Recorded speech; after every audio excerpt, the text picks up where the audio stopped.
Ey cananı can, bir yaş büyüdün diye neden üzülüyorsun? Oysa sen gözlerinde büyüdükçe büyüyorsun.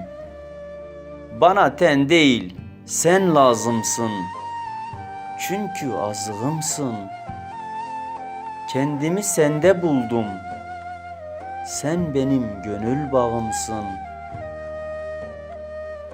Sert ve katı görünsem de katılığım buz gibi.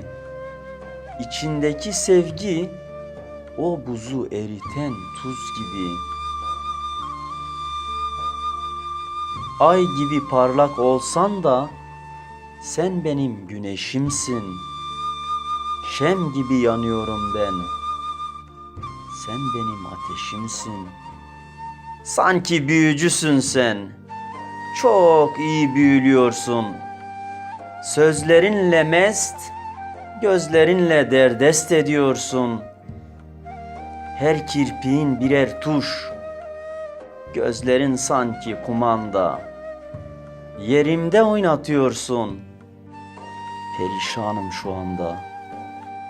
Sözlerim seni tarif etmede naciz kalınca, gözlerim seni tasvir etmede aciz kalınca, oturup ağladım ve mum gibi söndüm. Asıl nuru bulamayınca nurdan olana döndüm. Aşık fani, aşk bakidir, bu böyle bilinmeli. Beka için yanan fena, fena değil demeli. Nice diyadinler boğuldu bu aşk deryasında. Nice uşak yanıp kül oldu bu aşk furyasında.